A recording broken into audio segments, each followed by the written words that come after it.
According to official statistics, more than 500,000 refugees live in Serbia and Montenegro.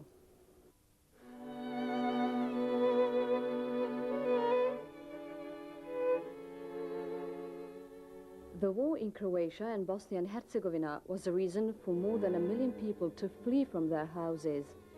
More than 500,000 of those refugees live today in the Federal Republic of Yugoslavia.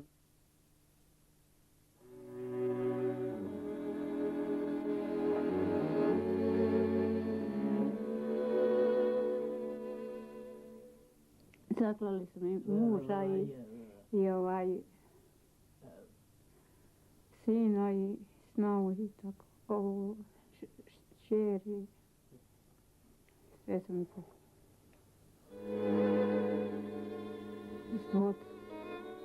U Hercegovini. Došao sam, to je moje rodno mjesto, sad zidao kuću, došao sa familijom, ženom i 2 djece. Saopšteno mi je da sam ja vojni obveznik, da sam još mlad, 57. godina starosti, sam rođen 1.5.1937. godine. Sin mi je isto ošao u paravojne jedinice, čerka mi je ošla na Pale, kao medicinsko osoblje, čerka mi je studirala medicinu, a sin mi je bio na pravu. On se ošli pre nego što sam ja ošao. Sin mi je poginuo. Oni su pronađeni mrtvi kod Pobudovca tamo, jedno mjesto iza Brčkoga. Pronađeni su u vojnoj Rupinija 46. Ja sam išao na prepoznavanje, prepoznao sina. On je poginuo.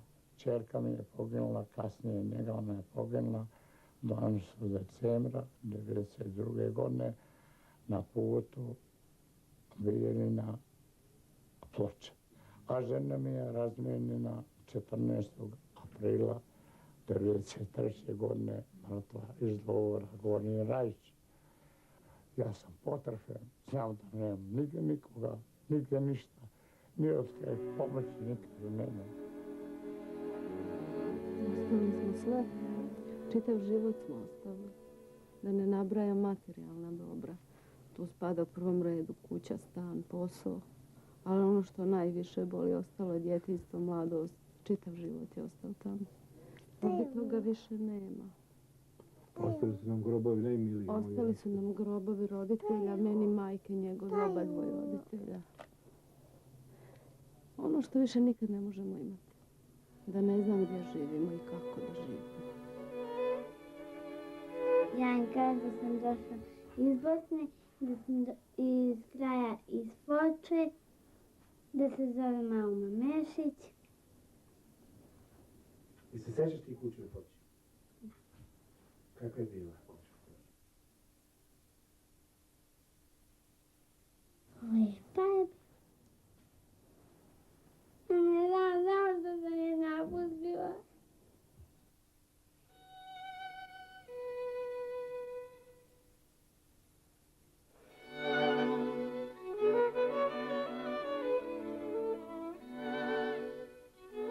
Life in collective centers and the feeling of hopelessness is paralyzing people to almost complete passivity.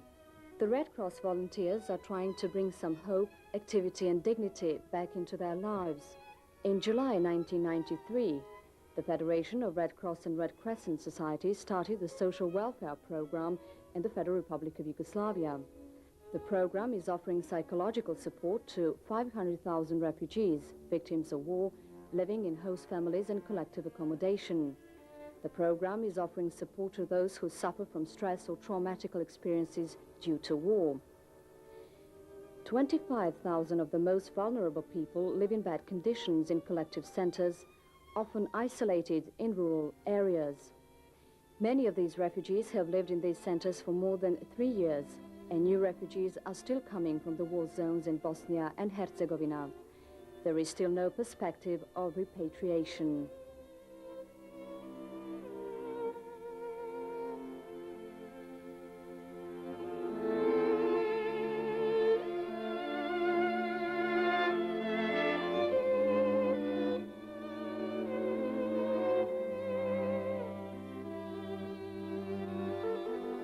Collective centers often lack cooking facilities, fresh water supply and medical assistance. The hygiene conditions are often not sufficient and inappropriate for elderly people and children.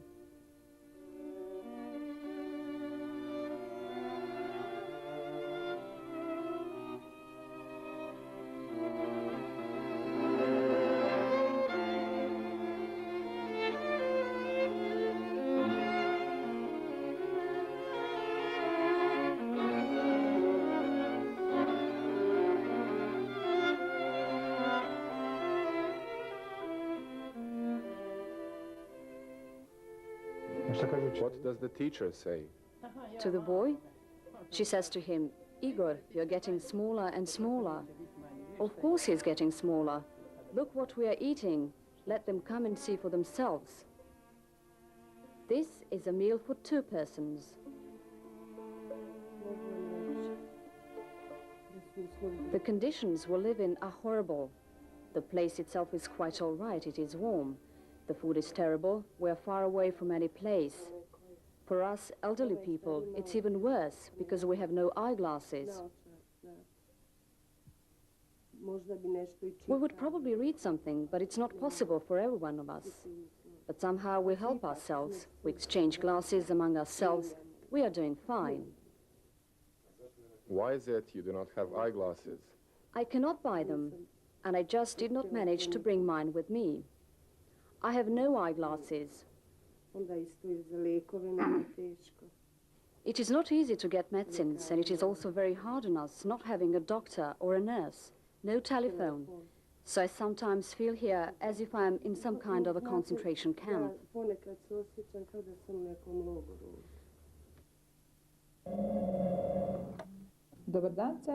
afternoon. This is the Center for Victims of War. This is Liliana speaking. We started this program to address people with posters, with pamphlets, encouraging them to give us a call, and then if they wanted to meet us, we were open for appointments. It means that we started with a hotline from 8 o'clock in the morning till late at night, 7 days a week. We continued with the counseling and individual conversations. We have the 3rd function, which is training, supervision, educational seminars going on all the time for people in the center and for training Red Cross volunteers in the field. The 4th function that we are making as a priority today is to go out from this center to the field to assist people who cannot come here, who are not able to come into our centers. Mainly people who live in collective centers.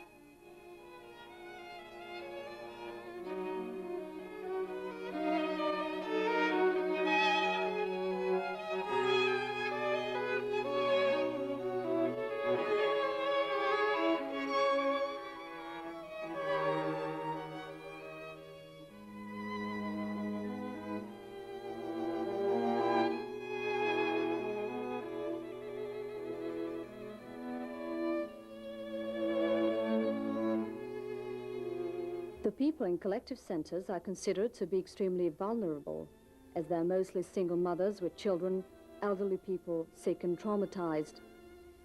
They receive no money at all, and simple needs can turn into big problems in their daily life. Buying a bus ticket or making a phone call can be impossible to fulfill. 100 specially trained Red Cross volunteers work in 10 regional centers for victims of trauma and violence all over Serbia and Montenegro. Trying to reach as much as possible of the refugees, the program is building a network for support and help to the most vulnerable victims of this war, offering them a possibility to share their problems with somebody. Ja sam volonter Centra za žrtve traume I nasilja izazvanih ratom. I am a volunteer in the Center for the Victims of War. I have been doing this work for about a year and a half. I came here with one thought, to help people as much as I could. I think that everyone living in these times should do something to help people who are now without home and are extremely helpless.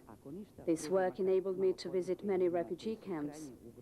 I was in a position to see many people who experienced terrible tragedies. who had lost 25 members of their family in this war, and those who are left without any property and without a family.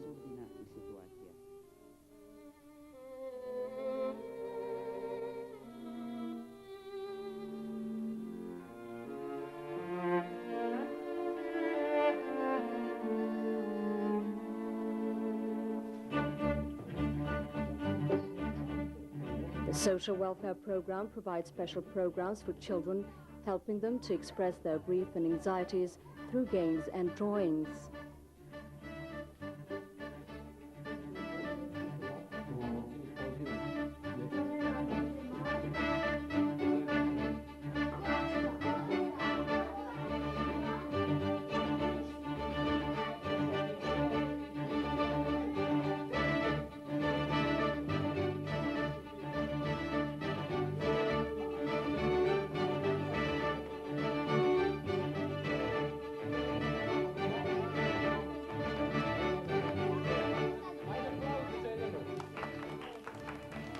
When we opened the center, we were very concerned to create the right atmosphere and the right environment. We realized that people that came to see us are normal people just like you and I, and who came from a past where they had a beautiful home and a nice life, and they had to leave everything. So we realized that meeting people in the same condition, to start to talk about their past, and to meet them with dignity, to make them feel dignity again, was very important. So we are meeting people here in this nice environment, and it makes them feel very good. It makes them trust us.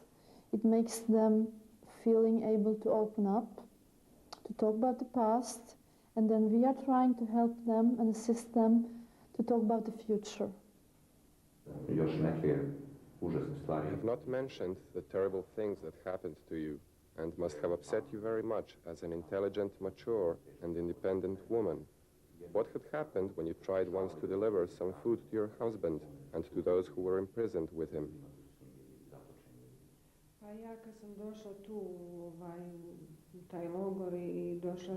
When I arrived to that camp, I inquired of my husband because I personally wanted to give him the food I brought. And since the father of the assistant commander of the camp was a great friend of my husband's and we knew each other for a long time, I hoped that he would help me for the old time's sake.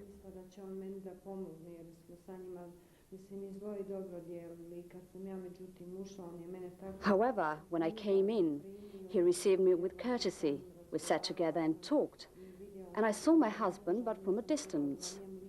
They had just opened the camp where he was kept, so that I could barely see him. I mean, I saw him from another room, from the window. From across the window? Yes. Was he in the courtyard? He was in the courtyard of the camp. They took him outside.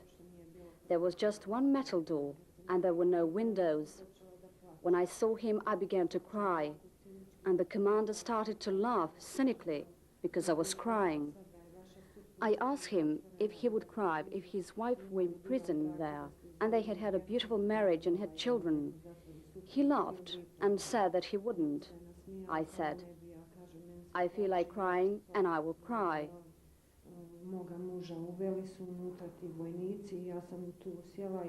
Then the soldiers took my husband inside, and I sat there. I started to go, but the commander called me to come to him. At first, I thought he wanted money because I heard stories of those poor women fighting for their sons and husbands. And so I thought, he's going to ask for money. I wanted to give them all our property to save my husband. He had a business of his own, and we had all those businesses, offices, machines, a very big estate, 2 houses. I wanted to give away all of it, only to have my husband back and to get out of there.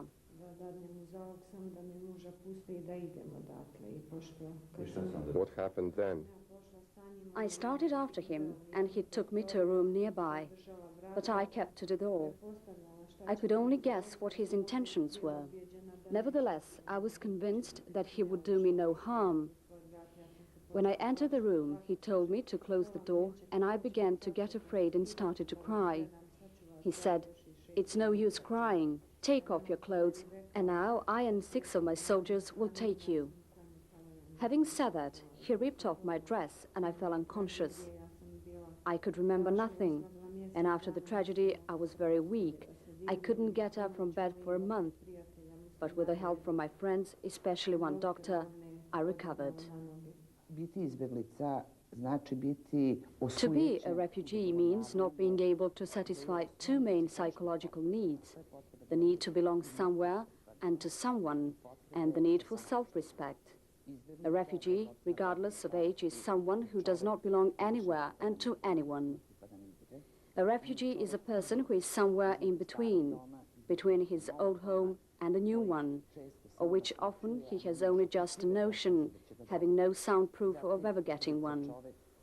Furthermore, a refugee is a man who has lost his professional status, a place in the society, and is waiting in long queues to get humanitarian help, so that his self-respect and everything that he had built in all his life is lost. We are instructing volunteers how to restore in people a feeling that they belong somewhere, and that this center is a place where they belong and can turn to, and that the people here are their own kind of people. By treating refugees as human beings, we help them regain self-respect.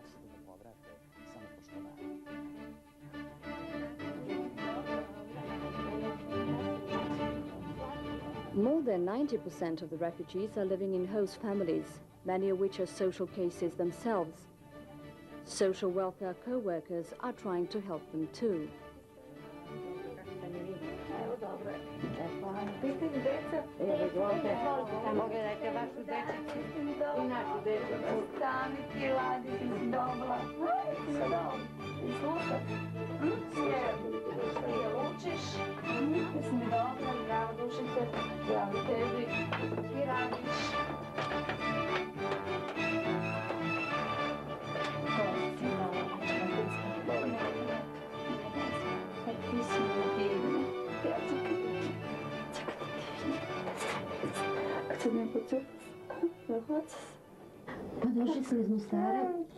We come from Mostar. Problems? We had problems right from the beginning because we had no money and no place to stay. We had nothing, so for us it was the struggle for life. I did not know how to gain the status of a refugee, so I turned to this center and they gave me legal advice, so I got it settled. Oni su mi pružili pravnu pomoć tako da smo dobili status izbjeglice. Ispričala sam im problem. I had also a problem with my eldest daughter who suffers from epilepsy. People from the center helped me with that too. They gave me medicine, supplied us with food. We still have serious psychological problems, so I often go to the center to talk to people, and they help me a lot.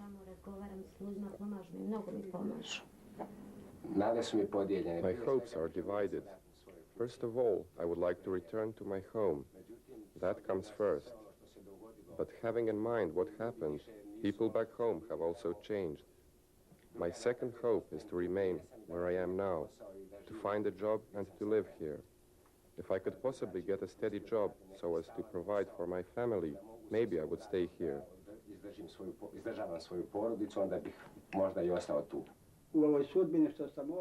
My fate being as it is, I can only think of Bosnia.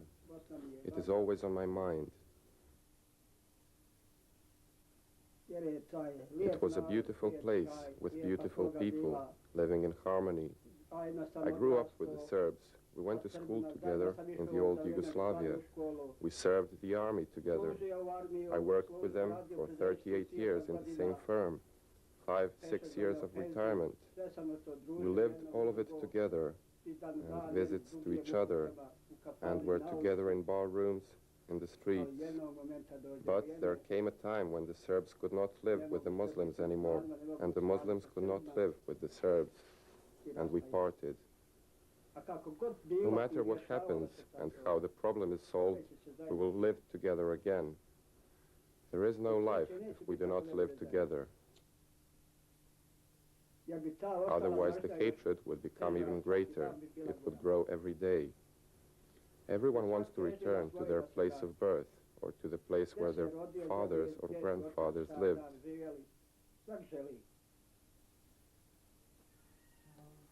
It is the same with me and all the others, be they Serbs or Croatians, Muslims. All of them long to return to their homes. And when everyone returns, we will again live in harmony. If we do not return, there will never be harmony nor peace. Because he whose place I live in will never look upon me kindly. Let everyone return to their homes. Then we could forget all of this. For we know that the people have not caused this evil. Only a few men have.